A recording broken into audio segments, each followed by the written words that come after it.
this is Aromie here. Welcome back to Degraman. We are here with Basti.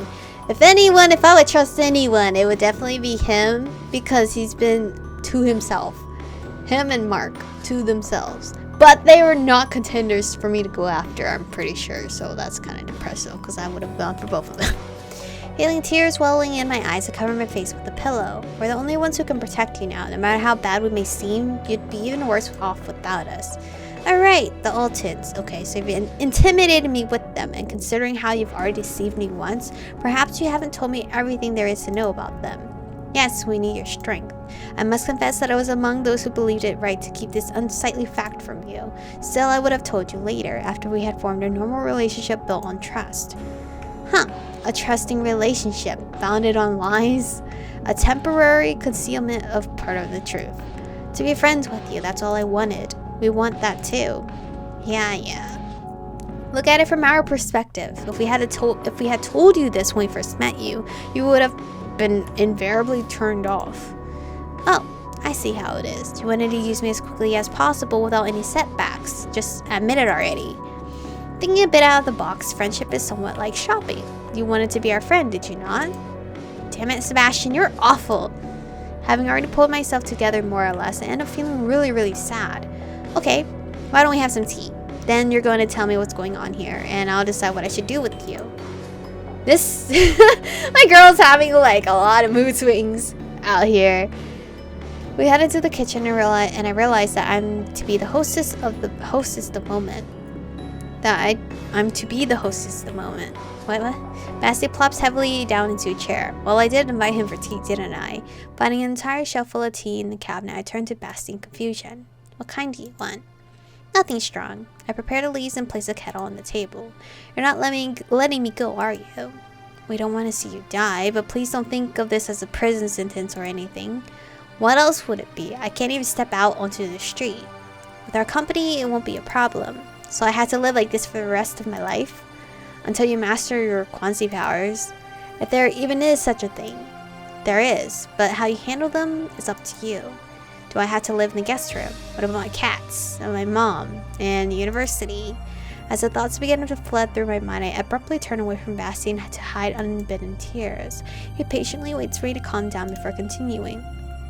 I will create a door that connects our corridor to your apartment. So if you would like, you can visit your mom. As for your schooling, unfortunately, you'll need to drop out. Even though it's good that you have cats, trips to the clinic will be difficult, so they'll need to go too.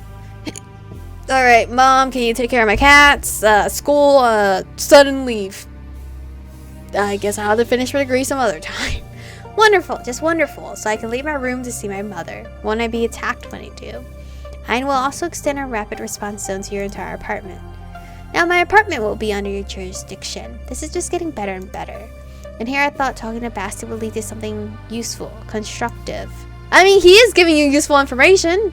That you're not trapped here. You can still go to your apartment and stuff, and it will be surveillance to protect you.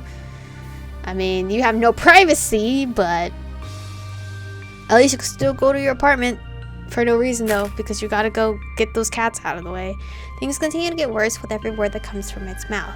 Ugh. Well, first, I need to pull myself together. Then I can decide what to do. Can I go to the guest room? Only if you promise not to do anything foolish. What can I do in that guest room? There's nothing in there. I have no interest in answering any of their questions, but I do need to intimate my feelings towards these people. Don't misunderstand, I am not forgiving you. It's just the sooner I learn to use my abilities, the sooner I'm out of here. Sounds like a plan. Look, Sebastian did nothing wrong. Yeah, he didn't tell us the truth, but he didn't like throw himself onto us, you know, to make us like him more, you know. We finished our tea in silence, then I hurried to the guest room where I fall face first onto the bed and finally burst into tears, and more my shattered dreams. Goodbye, wonderful world. Hello, mundanity. After slowly recovering myself, I find the strength to head back into the party room to talk to Basti. He informs me that the door to my apartment should be finished within the day. In a strange gesture, he then hands me a credit card. It almost feels like they're trying to bribe me, not that I have any idea what to use it for. When I ask him about it, Basti explains that I can order things and pick them up in the kitchen, where it turns out there is a door leading out to the real world. How did I not notice this before? Well, the Kwanzaa wonders never cease. Maybe I should try ordering something. It's not like there's anything else to do here, and I need to break out the monotony somehow. But upon returning to my room, I find a stack of books sitting on my dresser, almost as if someone had been reading my mind. I prefer to think they had shown up in their own, accidentally. Otherwise, I might believe that not only is this room not even my own mind, it's open to everyone else. The following evening, I hear a knock on my door and open it to find Basti standing there. I'll take you to your door now. Finally, if nothing else, I'll be able to see my mother. Although I'm unsure how she'll react to the idea of losing me, I doubt this is going to be a very pleasant conversation. As I ruminate over my predicament, Basti leads me into Lakulel and points to a door. Here. But it looks exactly like the others. How do you expect me to tell them apart? Any door you choose could be your door. I don't understand what you're talking about. Just grab the knob and trust that your room will be beyond it. Closing my eyes, I grip the cold metal of the doorknob as I try to believe with all my might that this isn't all just a load of hogwash, and that my room is really behind the door. But the knob is different from the one on my front door, which is distracting me. I can't. Just believe. I guess I'm too cynical to simply believe. I can help, but I would need to invade your personal space. After all I've learned of the Kwanzaa's intentions, being close to one is the last thing I want right now. But living in the guest room doesn't seem fun either. Fine, but only because I want to go home. Alright, your eyes are useless here. Close them, please. Listening to Basti, I squeeze my eyes shut as he approaches. Since your faith is weak, you'll need to follow my voice. Basti's voice is so close and surprisingly soothing. Imagine that your room is behind this door, and how warm and cozy it is. Remember your favorite things. Picture touching them, feeling them. Let the fragrance, your home's fragrance, surround you. His voice mesmerizes me as images of my humble abode appear before my eyes. He then rests his cool hand on mine as he grips the doorknob, and I feel a lingering warmth well inside of me. And we open the door together. Oh, look at my kitty cats! Hello, kitties! Damn, my girl is obsessed with... Oh my god, there's another one right here? So there's like, what, 1, 2, 3, 3 actual cats, and then like 1, oh wait, that's not it. 1, 2, 3, 4, 5 cat plushes. Why do I keep doing that? And we open the door together. My room! Congratulations! You may now travel to the rest of your apartment from your bedroom door. Or from well, whatever that is, if you would prefer. Thanks, I guess. As soon as you settle your affairs at home, I will show you the mural rooms. You may visit when the others are unable to accompany you out in the regular world. Alright. Sebastian's actually really sweet. I don't know why she wouldn't trust him, at least. The way Basti smiles at me, I have no choice but to smile back before hurrying into my room. This definitely looks like the real deal. I take a quick look around and it seems everything is here. This place hasn't changed all that much since I was little, has it? Feeling my anxiety melt away. What do you mean? Have you never been in this room since you were a child? Where have you been sleeping? Feeling my anxiety melt away, I plop down on the bed. So comfortable and soothing. It's so easy to forget about all the strange and unnerving things I've just experienced as I lay here on my nice warm bed. But there's no time to relax. I got a plate full of things I need to do, and that includes talking to my mom to figure out what we're going to do about my cats. I check the mirror real quick to see if I look decent enough to go see my mom. Gazing at my reflection, I sigh and hastily throw on some makeup. As my hands flutter confidently over my face, I ponder over what to do next. The only thing that is clear to me is that I need to return all of the cats that I'm fostering. My life is way too unpredictable now to keep them, and it wouldn't be right to stop taking care of them if I end up disappearing for a few days. Hey mom, you're looking hot. My mom looks hot. What the fuck? These dolls though, I'm not a fan of. Feeling sufficiently put together, I leave my room. Fortunately, or perhaps unfortunately, my mom is home. My sunshine, that's my sweetie. She immediately flies to me and squeezes my cheeks. My quiet mouse, you came home and I didn't even notice. Why are you so pale? Mom fusses with my hair. Well, it's alright, I'll make you a face mask to get rid of those dark circles under your eyes. She runs. Oh, there's another kitty. Kitty, you gotta get away from the knife. Oh, and there's another one and another one. Can't my mom just take care of the cats? She runs into the kitchen and begins rummaging through the fridge. You haven't eaten anything, have you? She then grabs the tofu and hands it to me. As always, her care for me lacks any and all thrift. Mom's energy is so overpowering, so I immediately take the offered plate and begin to slowly peck at my food. She literally just gave me tofu? Like, did she just rip it off the fucking box thing and just plopped it onto the plate like, here you go? There ain't no way. She's acting like nothing has happened. She watches me as I eat while examining closely, then moves in for a better look. Darling, your skin looks awful. I'll get you an appointment with Svetka tomorrow. A couple of treatments will have your skin glowing. Bro, can I have them all like this? My face. My face has actually been getting better. I've been avoiding makeup and stuff, but like, it's not perfect yet. My child, what is wrong with your nails? How did you manage to break half of them? It's those stupid mongrels again, isn't it? Listen, if this happens one more time, I'm tossing them all out.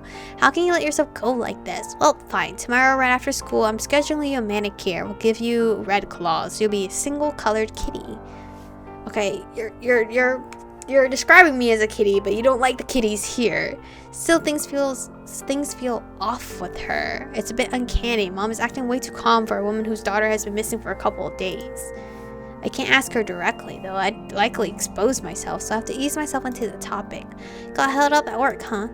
Oh my gosh, I'm so sorry I didn't call. I didn't have a single minute to pick up the phone. From the moment we opened the door in the morning to the minute we locked it at night. It was one urgent dye job after another. It seems everyone is going blonde these days. Sounds like a nightmare, but that's just another day at the salon for you, huh? We talk a little more, and surprisingly, everything seems to be normal between us. If only things continue to be so easy. The second order of business may prove to be even more unpleasant than the first. And here I thought discovering that my mom hadn't even phoned the police over my disappearance would be the worst part of my day. At least that's what I fear when I ask her about returning the cats I have been fostering. None of my kitties are in the room, but I spot Pashka in the hallway and pick her up. Like normal, she doesn't seem too happy with me grabbing her, but that doesn't stop me from hugging her furry little body close. Oh. Take Pashka to the room, explain things here in the hallway. Better to nip it in the butt, right? First, I need to cuddle my little Pashka a bit as I share all my worries with her. But then my heart begins to ache terribly and I fall to my knees. Please forgive me. I'm such a terrible owner. I've left you alone for so long. Having calmed myself down, a little Pashka rests her paws on my shoulder almost as if she were hugging me. And now I'm going to do an even more horrible and disgusting thing. But I can't even take care of myself, don't you understand? I can barely handle this paltry human life of mine. How can I care for your nine? Ugh, what am I even doing? As if a cat could tell me she forgives me. Still, no matter what I say, I'm still betraying them and that won't change. The pathetic scene is only making me feel worse, so I let my sweet cherry Pashka go. Is that not her right here, or is it another cat? Grimacing and alone, I head back into my room to begin working on a plan to find new homes for my kitties, to rid them of their disgusting owner as soon as possible. I usually handle all my businesses with the clinic's manager in person, but I can't leave my apartment now, so it looks like I'm calling her instead. I don't know why, but I feel like this is going to end poorly. With a knot forming in my stomach, I dialed the number. When I finally tap the screen to hang up, I can barely control my temper. What a witch she turned out to be. The moment I ask for help, she conveniently forgets all the times I've jumped through hoops for her. But emotions are emotions, and they'll do little to solve my problem. I can always ask the other volunteers for help, but I opened our group chat, discovered that I've been blacklisted. Wonderful, just one little quarrel, and now that selfish cow wants nothing to do with animal welfare. And I have no way to contact the other volunteers. The situation is looking pretty bleak.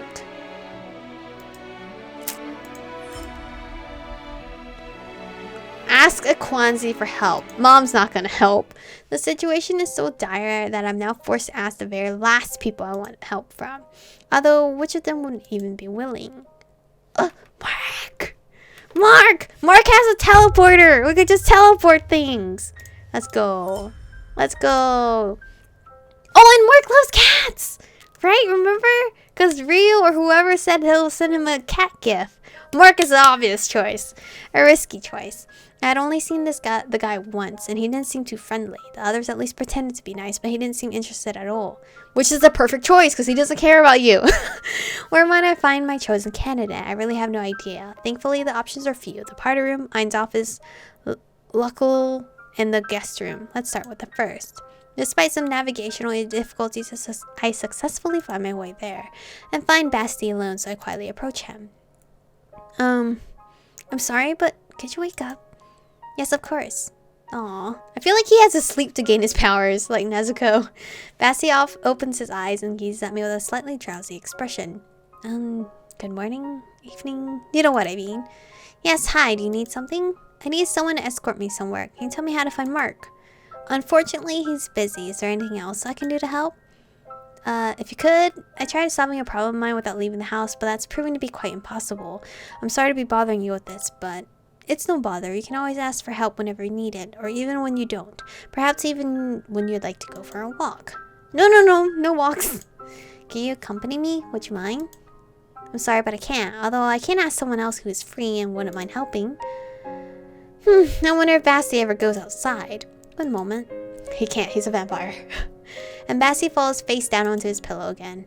After about a minute, he stands back up. Alright, please wait a bit. Your savior will be here soon. He just knocks out. Just like mentally sending an alert through like a sleep or something. But this is where we're going to stop for today's episode. Obviously, I feel like the choice is either going to be Castle or Vincent. If I'm correct, it's going to be Vincent since I believe we're getting the free route of Vincent throughout. So I can't quite remember what happened in the demo. I don't even remember if we met our mom in our demo. But who knows. But thank you guys for watching today's episode. Stay beautiful. And I'll see you guys in the next one.